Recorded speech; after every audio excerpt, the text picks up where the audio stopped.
this session on data. My name's Andrew Dutton, I'm the sector leader for education at Arcadis. I put a LinkedIn post out yesterday and saying this isn't just about data, so I hope that doesn't offend colleagues in the room today. But I think the point is we want to really talk about some of the outcomes actually in our panel discussion this afternoon. So just some introductions to start with. We have Mark Dolling from eEnergy with us. Mark's kind of wearing two hats today. He's representing a multi-academy trust as well. So good to have Mark. We've got Graham Lewis from Estate 360.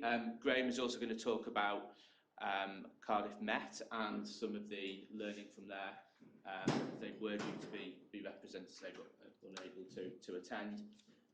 Got Nicola Webb from Energy Sparks, and finally at the end Dr. Shrikant Sharma from SmartViz. So we'll let them, you'll get to hear more from them in a moment. But I suppose just to set the scene, we've been talking today quite a bit about data in different forms. We've also been talking about the size of the challenge around net zero. And I think what we want to do now really is just talk about how we get started and how we can start that journey towards net zero in an informed way, but not getting too bogged down with having the full final strategy in view. And that's really come out quite a bit from some of the sessions today in terms of actually making a start on things. So yeah, let's get straight into it. What I'm going to do just to set the scene really is just ask the panel to talk about what data means to them and what sort of data we're talking about. And one of the comments made in the session previously was it's important not just to get data for data's sake, but actually to gather it in an informed way. So I'm just going to, I'll maybe start at the other end, Shrikant, just to ask what you think in respect of data. Thank you, Andrew. Great to be here with the panel. And so to me, or not just to me, data is the new oil. But quite like the old oil, it doesn't really mean much, or you need to process and refine it to turn that into value. So data, to me, is really about insights, actionable insights. It's a bit odd to be talking about oil in a net zero conference, but there is another parallel that I find, which is turning that oil into value. There's been so much focus on that, extract the hell out of it, quite literally. And in some sense, for data also, there's a lot of organizations. It means you need tons of, like millions, terabytes of it before you can make sense of it. And then very quickly you get into, I've got all this data, I don't know what to do with it. That focus really, kind of like in the sense of oil, where if the outcome was the focus, which was about better living, better well-being, better society, better planet, we would have a different approach to it. In a very similar way, for most of the data, once you look at the actionable insights, like how much space have I got, how much space do I need, it's a very different conversation. All you need is a timetable, which every institute has. If you talk about energy, it's half-hour energy data tells you immediately that how much energy you are spending, consuming in daytime versus evening time. And then likewise, the well-being, the CO2, temperature, I can go on and on. But really, to me, data, really, the focus really needs to be on the actionable insights that you can use to drive some outcomes. Nikki, do you want to come in on that? Yes, so I'm probably going to repeat a lot of what you said and what you said as well. But yeah, so basically the more data you have, the more informed you are about anything. So get more data, more detail, more granular data, and then you can know exactly what the perfect outcome is, the perfect solution to the problems that you've got. But actually, there's a real risk that you put all of your time and all of your budget into just gathering data and finding all those things out. So you need to get to a point where you understand what's good enough. And also, define what data means, because I think we have this vision that data is very clever, very, it's an expert thing that only experts can do. But actually, in our schools, when we talk about energy, our data is our energy bills, it's our meter readings, whether that's monthly or you can read it every day or you can have it half hourly. It's what temperature it is in any room. It's also the energy consumption of all the appliances and how many appliances you have in there, and it's people's experiences as well. So I know that classroom over there never gets warm. That's data, and as long as those things are getting reported back and recorded somewhere, then you have a much better picture of your school and the needs of your school as well. I think I probably could carry on. So I'll move on to you. Yeah, no, I think we can all overtalk. I think for me it's about equity and equality. One of the real challenges in big estates and big complex estates is the stakeholder engagement and the involvement of an array of different people who, generally when we talk about the built environment, spend most of their time in the spaces that they inhabit. And in big institutions, that means invariably they don't spend time in the other places. So from a leadership point of view, in engaging with large estates, the challenge is how do you get an equitable conversation? How do you make investment decisions when you've got competing demands, all of which are quite compelling in what you are asking, ignoring the net zero, but in terms of the educational ask, the alternative facilities. My school, my building, my room is the worst one on campus. They're very subjective kind of conversations, and you absolutely need that qualitative engagement, but you also need to have a quantitative piece so that you can have proper conversations at an executive level, at a union level, importantly.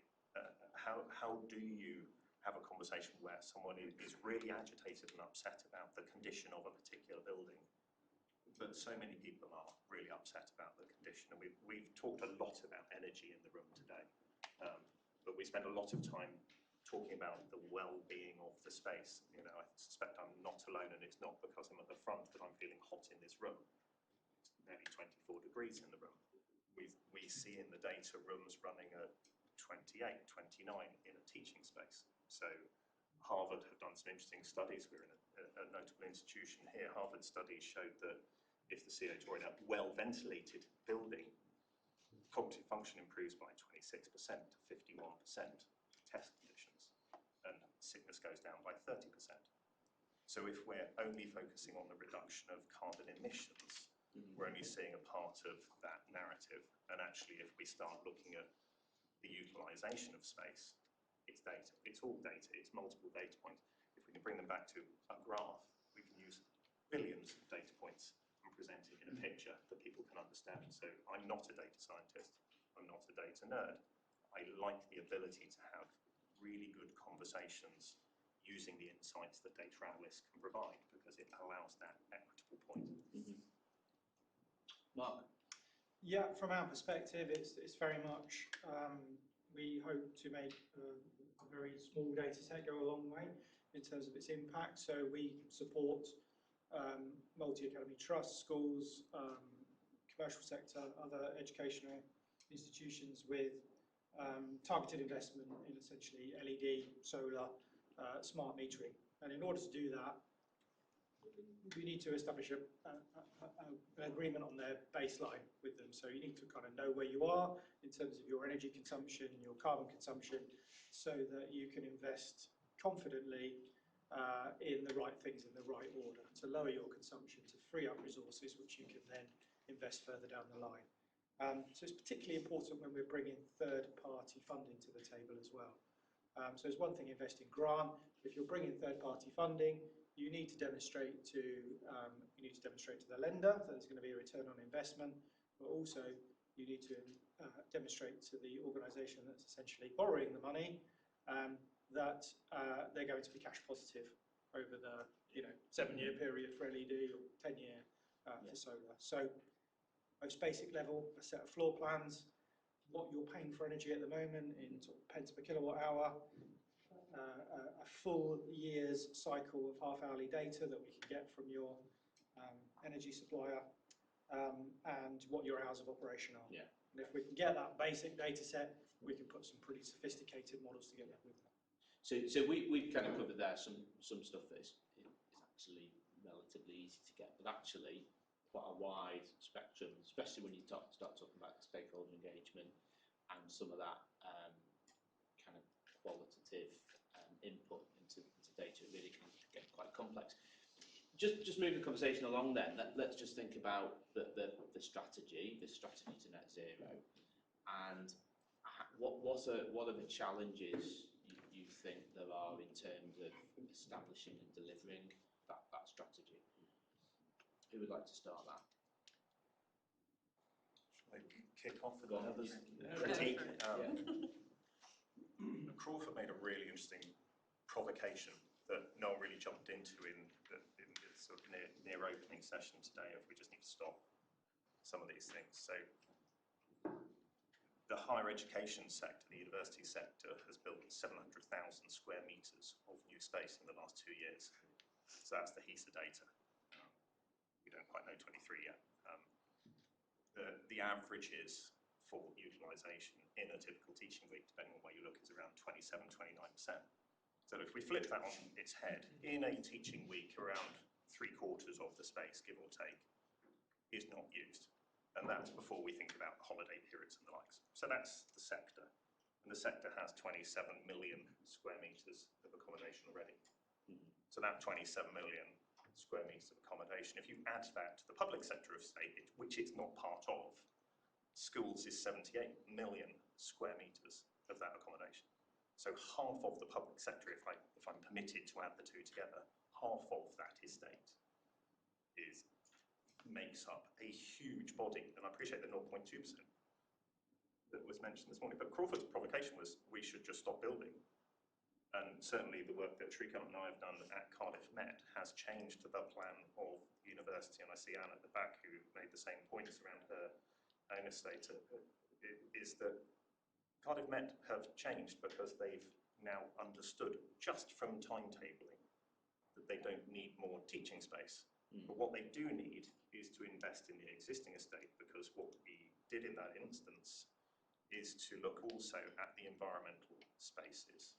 So using real-time data, looking at what the quality of individual teaching spaces is. So across both campuses, every single teaching space now has real-time data for occupancy, CO2, temperature, humidity, which means that we can now understand at room level the prioritisation of every space of rooms which are overheating, which have high CO2, which have high humidity, or the inverses of those things. So instead of simply building more and more and more space within the sector, which may or may not be needed, not for me to say, not the pedagogist, but my suggestion is that actually we can use our investment far better to start really addressing the existing space that we've already got, but which we're simply not using better. And the data, the point about the data is it reveals that. So my earliest engagement was as a master planning project manager to deliver that new space. And we're through analytics now in a completely different conversation where the entire conversation is how do we now invest and what's the order of priorities in the different spaces instead of big, new, shiny buildings, I think was Anne's language earlier. So Mark, from a multi-academy trust point of view, where would you see the similarities to the university estate or the differences? So where I'm a trustee, our schools are full, so we don't necessarily have that issue to grapple with. Coming back to this point about confidence of investment and data, where we've it's piecing together behavioural change with smart investment in the right things in the right order. And I think net zero can be quite overwhelming for trustees, or for governors, even school staff, because I think often the system is conspiring against us, because they see, many in the sector will see, PSDS funds being made available, and they'll be chased by consultants to bid for PSDS, and then they're launching into this sort of heat decarbonisation strategy without reducing their consumption first. So we're very much, as a trust, we're very much trying to do the right things in the right order. and data forms a really big part of that. So putting sort of smart metering technology and that data into the hands of teachers and young people is driving behavioural change in the trust that is reducing our consumption by between 10 and 20%, and that's before we've now invested in LED and embarking on a solar program. So I think, you know, net zero, progress to net zero, if it's to be successful, will happen incrementally. And actually, if we can get a level of confidence about investing in the right things in the right order, we can do that as an organisation, as a sector, that can recycle money into the things that are a little bit difficult at the moment. So I think there are similarities, but actually the core of that investment strategy is probably very similar.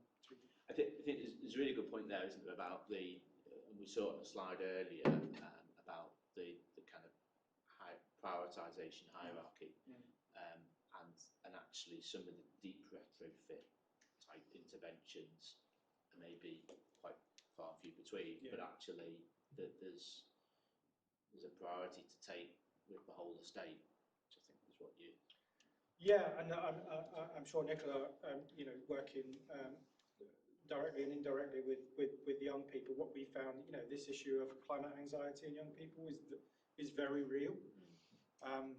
You know, I think Save the Children did a survey in advance of COP27, which surveyed 3,000 young people, and I think 70% of them said that they were concerned about the world that they're going to inherit, and that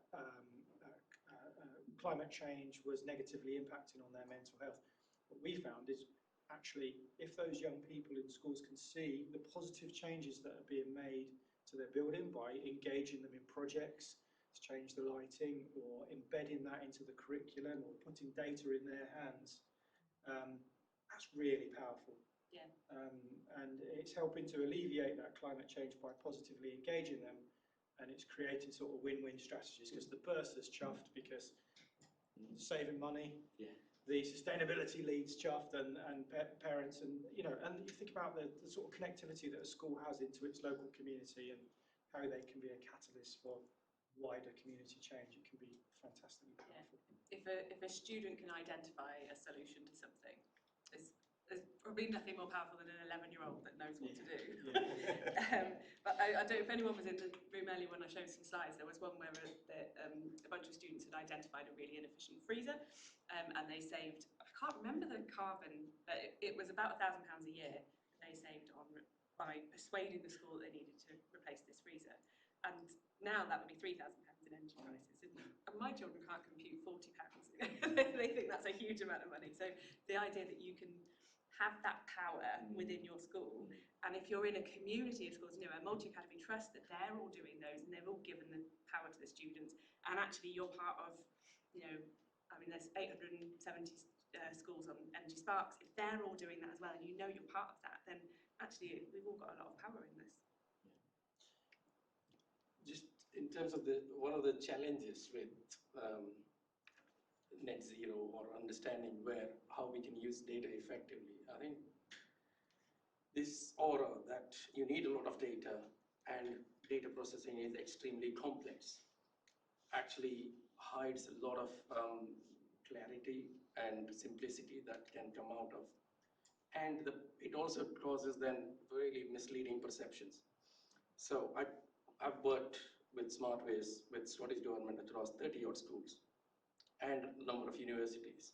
I mean, look at all the data, they're not very different.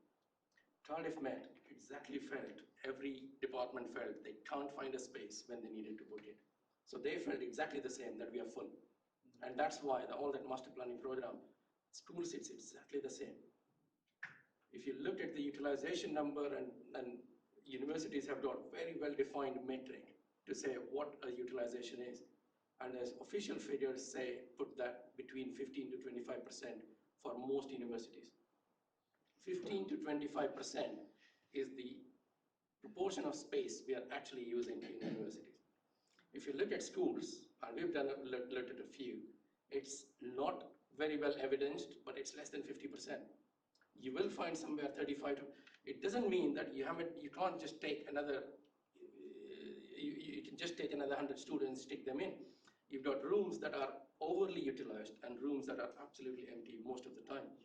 And a simple timetabling data can tell you that. And that's all we did at Cardiff Med. And at any place you start, you plug all you need really is how many people at any time in which room. Timetable already has it.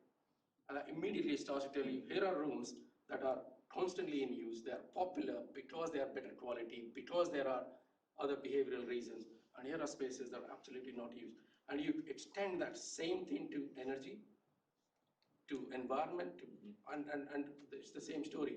You see a gradation, and if we can achieve that with very simple analysis, very simple integration, that's the, but that is a barrier because everything looks complex.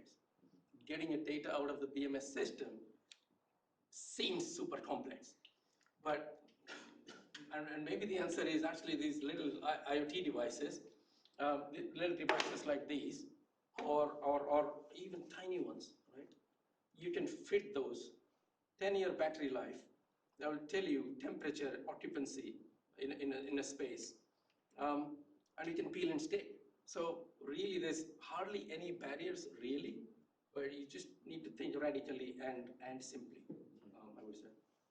Brilliant. Well, let's just move it on to talk about the kind of a net zero pathway and the tools that you, and I think you kind of started with that really, aren't you there, in terms of the tools that can help support a net zero pathway. Do you want to just... Yeah, just briefly. So again, and apologies if I sound a bit provocative, or I think our industry is really used to coming up with different tools, terminologies that seem to be the be-all and end-all. And then a few years down the line, we come up with another tech that replaces that. So when we had BMS, that's supposed to have everything. BMS means building automation. And yet somehow we ended up with a separate branch for automation, something else called intelligent building. And then, I don't know where that disappeared, by the way.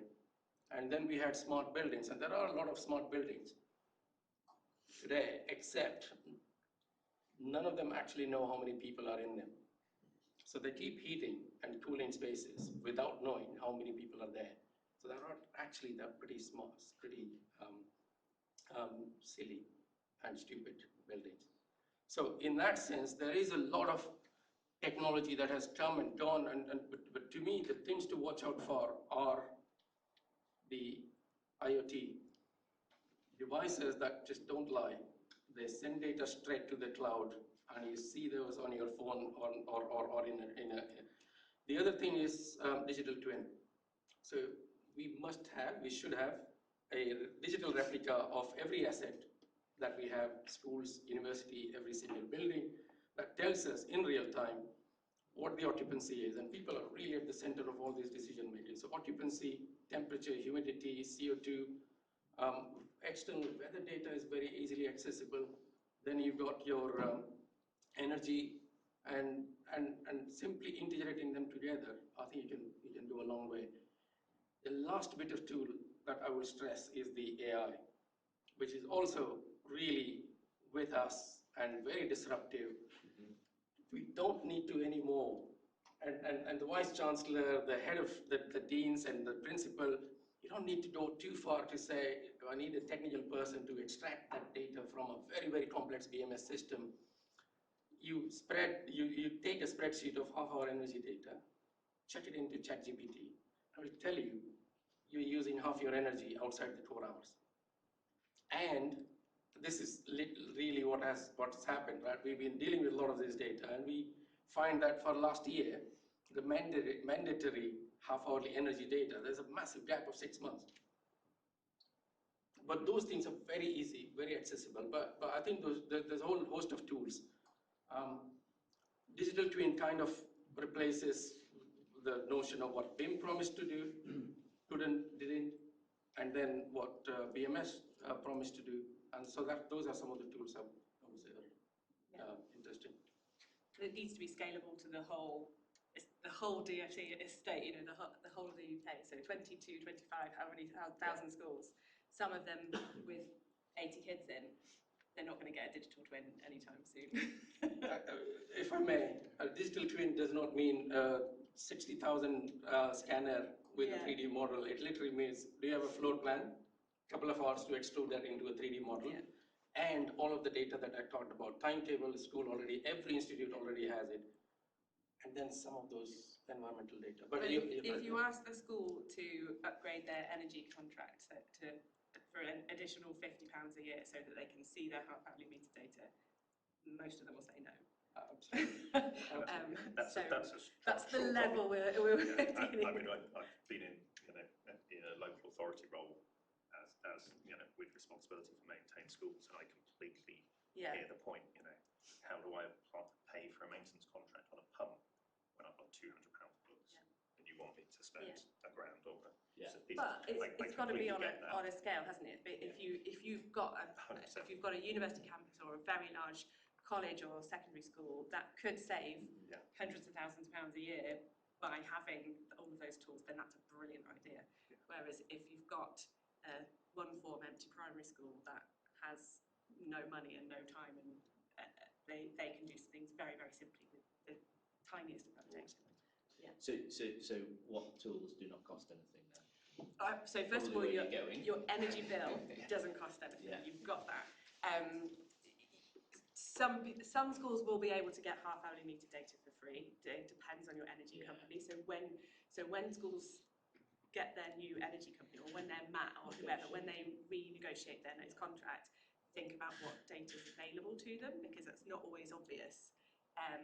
But having a meter in your school and just reading it more regularly than a monthly bill can inform a huge amount. So read it on a Friday night and a Monday morning and work out how much you spend over the weekend will inform hugely.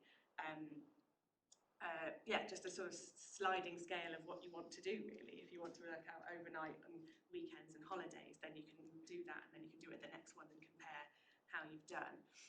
If you've got half-hourly meter data, then there's so much more you can do. On the non-smart one, you can also just compare it with your neighbours. That's always really useful, just to know how do you compare with another school with a similar size. With half-hourly meter data, you can spot odd peaks that you're not expecting. You can spot when your boiler's not doing what you think it's doing. You can spot that if you spend much more of your energy overnight than you spend in the day, then you know to look at the things that are left on rather than maybe your lights. You can sort of prioritise those sorts of actions as well. I got my prop earlier, so I wanted to use it. You buy these for £15 from any DIY shop, and plug in anything that has a plug. Plug it in and find out how much energy it's using. I mean, right now we've got how many screens? 3 screens. That's using 230 watts. I don't know what those are. More probably. On standby, it could be anything. So some will be 1 or 2 watts. It could be up to 50. And if you've got one of those in every single classroom, overnight, leaving it on standby could be huge. So and it's a really fun thing to get the students to look at. If you get them to plug in every screen and every fridge and whatever else, they can learn a huge amount. So those are really good. And then just the people power as well.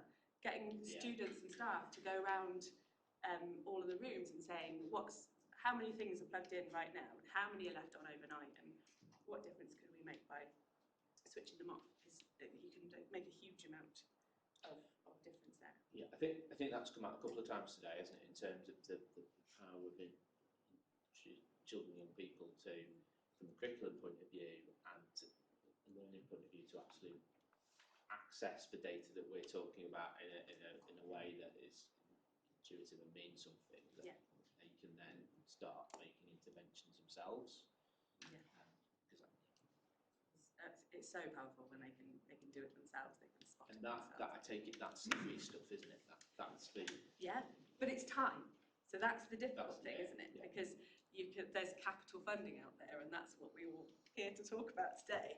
But actually, how do you find an extra half a day a week for a teacher to really focus on this, or anything like that? How do you find that extra time? That's really difficult. And Mark, from a trust point of view, you're 16?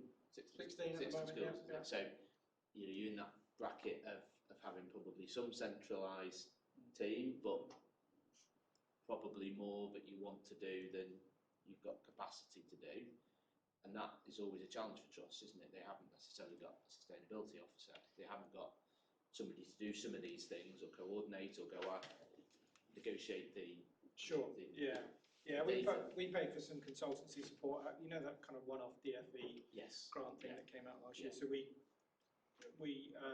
held back a couple of £1,000 per school from that grant to basically have a net zero roadmap report written for each school, which baseline where we are in each school, where we need to get to get to net zero, and then the steps along the way and the savings that each of those steps would make in cash and carbon terms.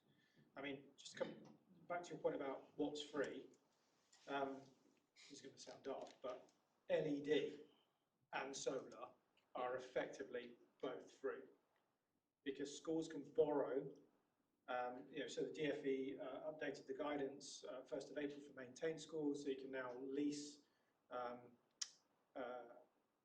LED. There's a class consent for LED. That's because LED is so impactful in terms of reducing your running costs. Lighting typically accounts for about 50% of a school's electrical consumption. LED is about 70 to 80% more efficient than the fluorescent lighting it replaces. So you put a model together over 7 years, they're always cash positive. So your savings that you make from that LED install will more than cover the cost of the borrowing. It will create headroom for recurrent savings to go back into your budget. On a typical burn hours profile in a school, those LED lights will run for 22, 23 years. The capital is essentially repaid after year 7. So the savings profile just goes off the scale. Solar works in a similar way. So schools can invest in LED and solar without any upfront capital, and they can benefit from those huge carbon savings, but also cash savings as well. So, I mean, I'd always be a strong one on doing some strategy, not necessarily getting the whole strategy in place, but doing some strategy. But if you've not got LED in place, the message is get LED in place. Complete no-brainer. That's what you're doing. Yeah. I think if I can just come on that point, the free thing is really not doing stuff. We've said about not building new. Yeah. The energy use we've been talking a lot about, let's escalate the conversation to sector level type conversations. So for schools, we understand, and it's quite difficult actually to get a full data, recent data, but we think around about 50 to 60% of energy use in the schools is out of hours. 60%, yeah. 60%, so Dutton's got 60%. We've seen in university, whole campus level electricity. If we say out of hours, the university is quite tricky. What do you call out of hours in the university? But let's say 7 to 7. Particularly what I'm looking at is classified as small teaching university, so it hasn't got the heavy research facilities. Yeah. But if we take a typical teaching, which therefore equates to FE colleges as well, 50% of the electrical use of a non-residential campus is outside the hours of 7 to 7 and at the weekends. And about a quarter of their gas use is in the same. So if we take those, and this applies to schools, it applies to the FE, it applies to the broader side. So BEIS's own data shows that electrical consumption was 5,050 gigawatt hours. Gas use was 13,460 gigawatt hours. We're getting into some pretty big numbers, 3 and a bit billion.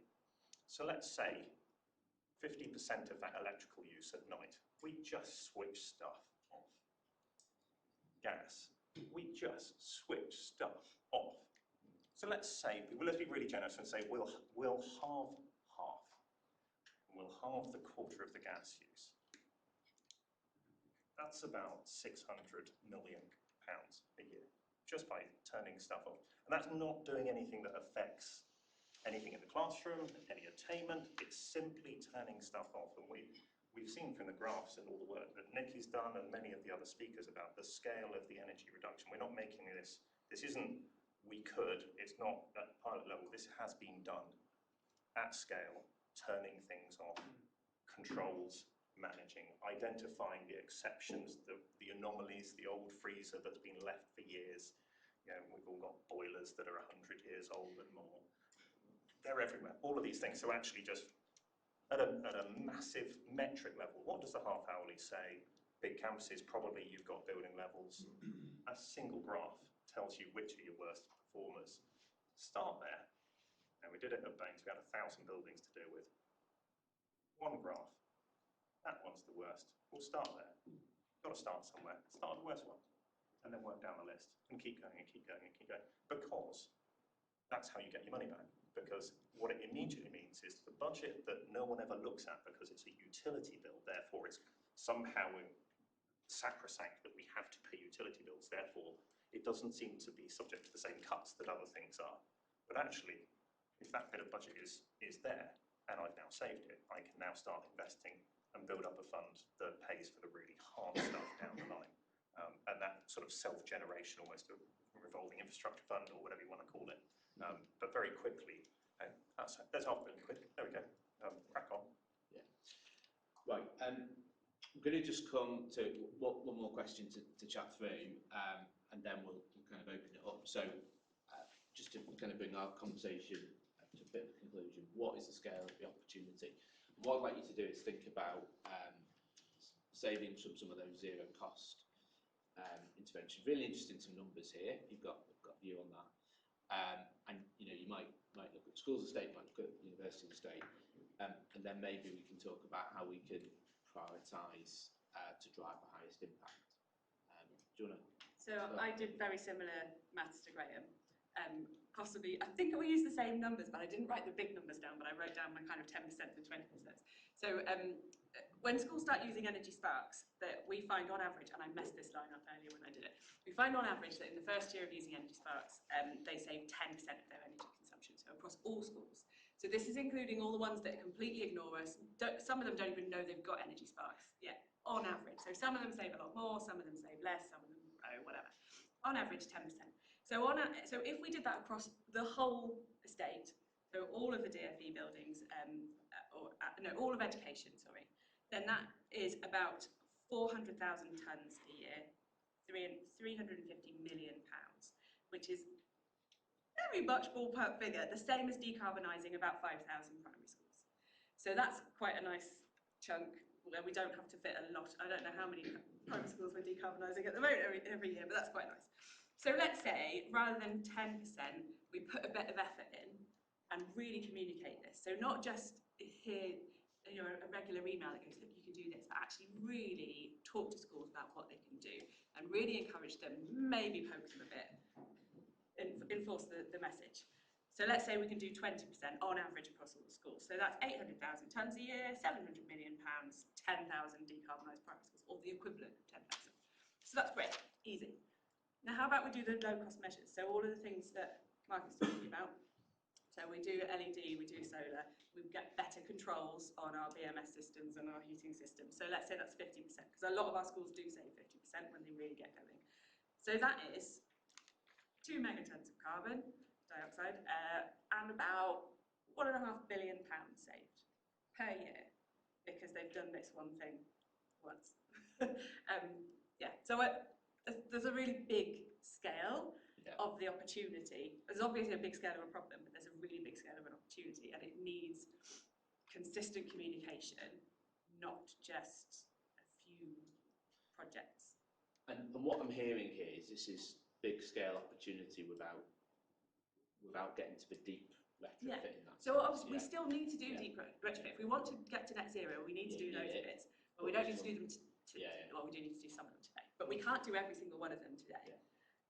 Also, think about the energy security in there. So we're not then, all of that energy that we are now not buying, we're not buying it from around the world. We're not shipping our gas and our oil and whatever else around the world. We're not losing it. We were talking about this yesterday, weren't we? We're not losing anything in transmission and distribution or in the inefficiencies of our power stations and our mining systems and things like that. There's more savings than just what's coming out of the top of our schools. Yeah, so to build on the point, the whole focus here has been around buildings. So we're we're the third worst performer. You know, if we start looking at the energy system and the challenges that are faced on a global level, but actually everything that we do directly affects the energy system as well. So we can't do anything about certain losses, but we can do around resistive losses. So that's about 10% between transmission, distribution, about 10% of energy. So my 1 megawatt of saving becomes 1.1 megawatts of energy saved per generation. And let's say I'm drawing that from a combined cycle gas turbine, which runs at about 65% thermal efficiency. So suddenly I'm not having to buy orders of magnitude more gas. And let's say I bring that onto site as local generation. Suddenly all of these losses are reduced, and all this narrative around, oh, we can't use renewables because of battery storage. Well, actually, I'm using fractions of the amount that's coming off the primary distribution networks, and I'm, as a result, decarbonising the energy sector. Actually, it's a small bit. There's a huge amount, all the mining, you know, but every bit does count. So you can kind of feel good about yourself. It's not just a megawatt save, it's multipliers of the performance and the ability of everyone to do something. It's a network. We're not in isolation. People, place, planet. I mean, those buckets. You got massive opportunity in every level. So you got on the planet front, energy, massive savings potential. Space. If we say average university estate utilization is 25% by their own metric, by the published targets, it should be 50%. Which means you've got a quarter of the estate that you can use today, therefore do not have to build more. And that's again, you can do the maths. Every square meter of estate costs £5,000 to build before you get into any operational cost added. Just do the math, how many million square feet of assets we have. But the biggest potential is on the people side, which is kind of generally, unfortunately, forgotten in the whole idea about, we talk so much about buildings and systems that forget that actually it's all about the people and what's the CO2 level, what's the temperature level, what impact that has on people, on the productivity, on the well-being. In a university setting, the learning environment, it's so fundamental. So that's a massive opportunity there. Very hard to measure, but there has been a lot of research which suggests that if you go over 1,000 parts per million in CO2, your cognitive ability declines significantly. And our own research with the Scottish government, 10 million data points, one single hood into 30 schools, told us that most, at least 20% of the rooms were above 1,000 parts per million, at least 1 or 2 days a week on average. And for at least 2 hours a week, they were above 1,500, which is absolute red line. You shouldn't be teaching at that level. So that's like, again, in all those brackets, there's a massive opportunity, I would say. We, just from a kind of practical perspective in the schools estate in which we do, lots of work, we think probably about 50% of schools are still yet to fully switch across to LED, less than 20% solar. On funded models, we've seen savings profiles in a secondary school for solar of £2.5 to £3 million. For LED, 350 to 500,000. So there's huge cash and carbon savings to be made, and there's lots. We were delighted to participate in the first stage of the DFE Net Zero Accelerator program, and part of that is looking at how you can bring third-party investment to supplement. State investment. So those models have to work in order to lever third-party investment. They has to be payback. And on things like LED and solar, smart metering, where we've installed live energy data and metering into schools, just as a standalone, that's driven between 10 and 20% saving because of its ability to influence behavioural change and system setup. We put in, as a sector, we've built incredibly complex heating systems in modern schools that the site manager nods along and says, yes, absolutely, I understand how to operate that system when he has that initial training. And then he leaves 6 months later, somebody else comes in.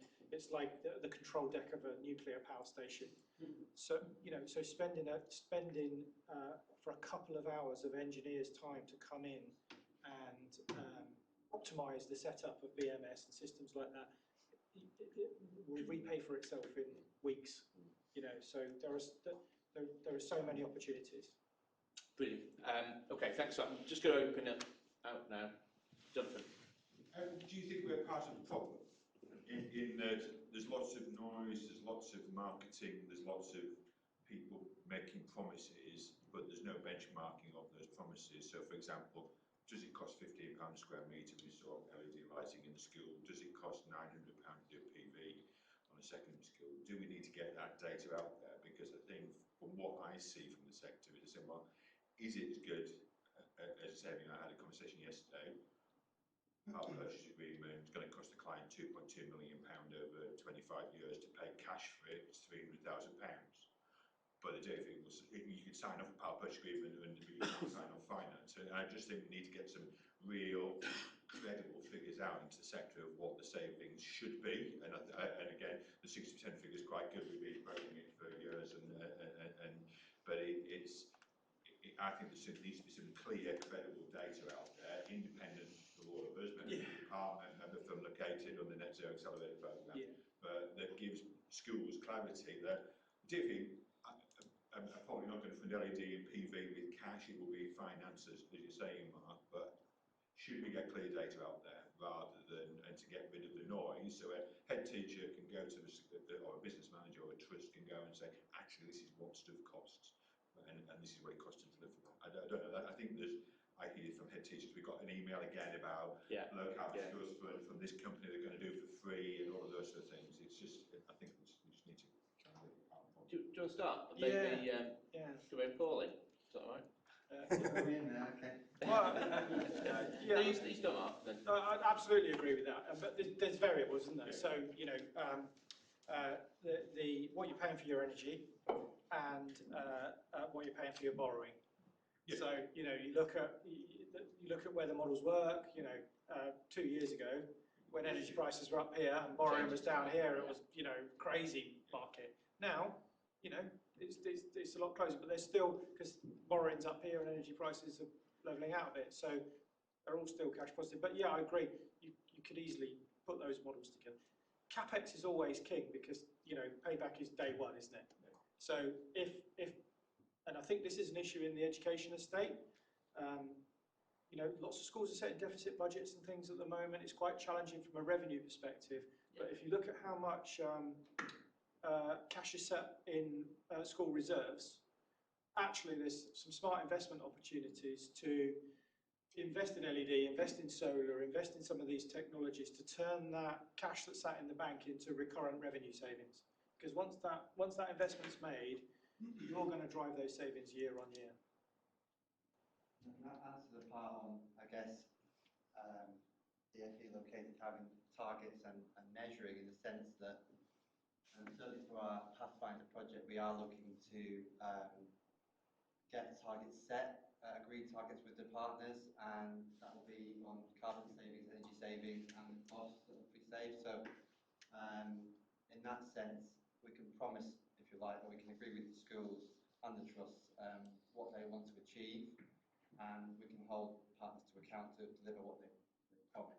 I think it's part of the cost of delivery.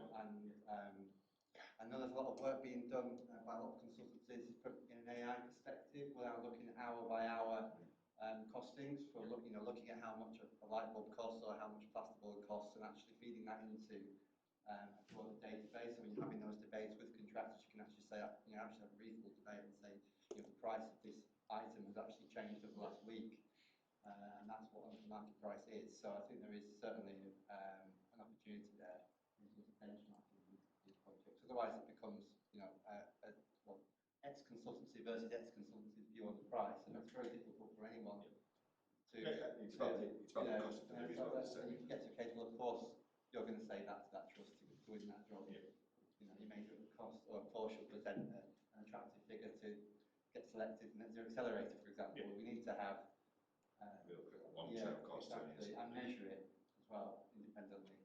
I think it's as much a cost of delivery as much as the savings, because the savings are there, but it's actually what is the cost of delivery. Yeah. And I think that's where we need to go. Ultimately, what can happen, certainly in public sector projects, is that you promise the world at the beginning, you get a fee, Yeah. and suddenly the stickers on, and Yeah. you get 10% of what you promised. Yeah. And it's warranty management and all of those things like that. Yeah.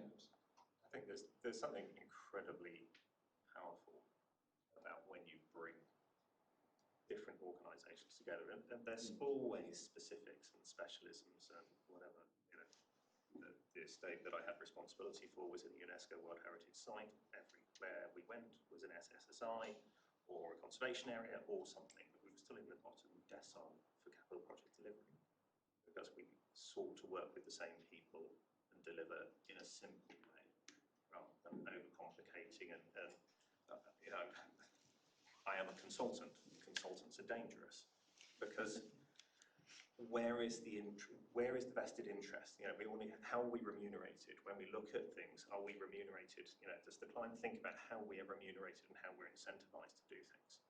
So, am I incentivized to go into an estate and create projects? Well, the clients need to think about that because it's probably going to influence the outcome. And there is a requirement for the clients to come together. And I do sit as a CIB steering group, which one of those pieces on the client side to talk about. The clients need to come together and take ownership themselves of the data, to share the data. So the HESA side is no longer mandatory. So Higher Education Statistics Agency was mandatory for universities to put their data in so that actually you can get cross comparisons. It's no longer mandatory. Thankfully, most universities are enlightened enough to still put their data in. So you can benchmark, at least at institutional level, what your spend is, how much energy you're using, but really we need to get to building and use level to start actioning that. But actually schools are an amazing resource in terms of benchmarking because effectively they're seeking to do the same thing, educate children based on a curriculum that's broadly the same. Now there will be differences. Now, I had grade 1 listed buildings in the school side and grade 2 and modern stuff and MMC and anything you can think of. They have very different profiles, but there are others at sector level that are virtually identical. That if you start looking at what the energy use is, what the floor area use is, you can compare with peers in completely different parts of the country and get a far better idea. So, yeah, funnily enough, it comes back to data. I'm not a data scientist, but it's invaluable to making really good decisions. So, to your point, yes, we are, as a sector, the construction sector, absolutely at fault for not sharing more openly. But I think the client bodies and particularly the governmental bodies and the likes have a real opportunity. You know, we've identified there's £500 million at stake just by turning stuff off. If we reveal it, I think Matt Fulford's slide earlier, 268 schools, was it Matt? Something like that. It's just a graph. Hundreds of data points. It's a graph that starts with really low energy, and this one's got massive energy. And if you're the head teacher with the one with massive energy, you probably ought to do something about it. And actually, head teachers are amazing people who really get on and really, really, really care about what they're doing. And if they can identify that themselves, they'll just get on and do it. So, you know, if we can make this data more accessible, we can get on and leverage an extraordinary amount of power very easily. Can I do a very quick Energy Sparks plug? It just felt like a natural one.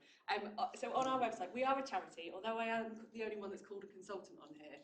I'm probably the least consultancy one here. Consultants are okay, by the way. Well, I'm a recovering consultant. That was my old job.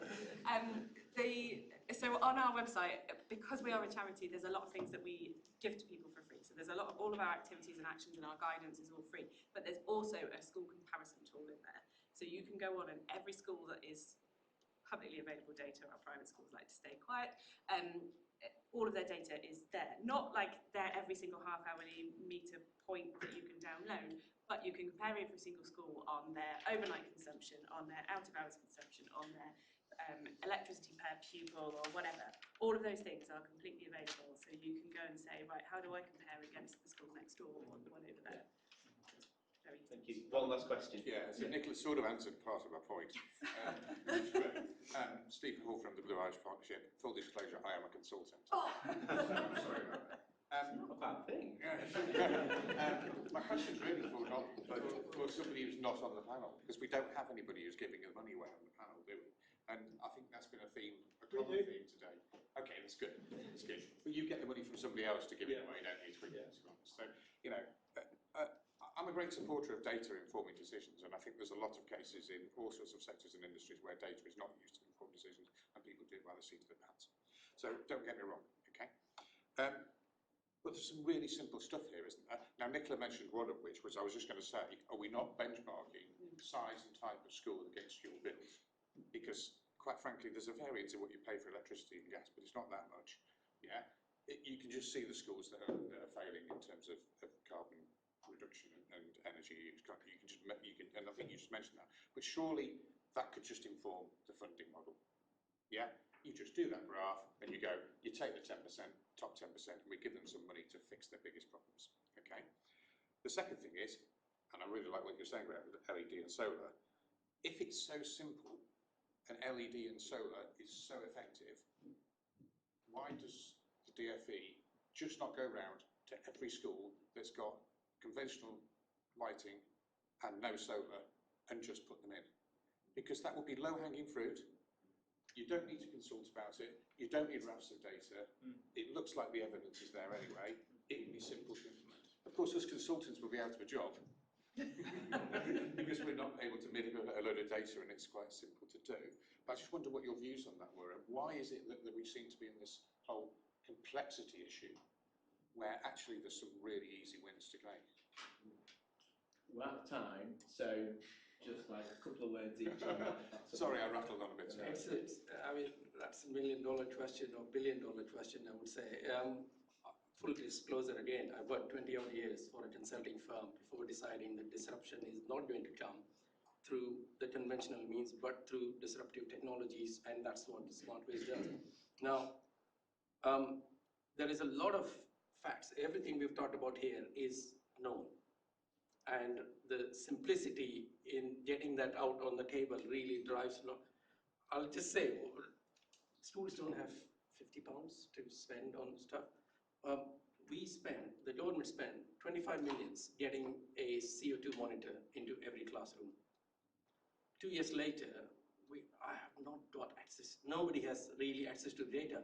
If only we had invested that into sensors that were transmitting CO2, temperature, humidity, a single sensor, we would have that whole benchmark data already of every single room, in every classroom, that will tell us where it's too hot, where it's too cold. My own research showed schools are overheated by 1.5 to 2 degrees, 2 to 2.5 degrees.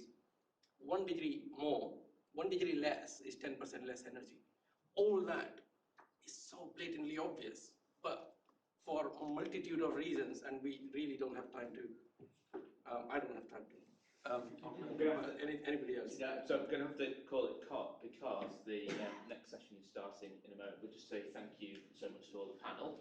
And what I'd just request is if you can go straight from here into the next session next door, that's when that starts really. One takeaway from me, my children used all the hot water on Saturday afternoon. I put the hot water on continuous, forgot about it. And I'm going to just hear Graham in my voice, just turn it off.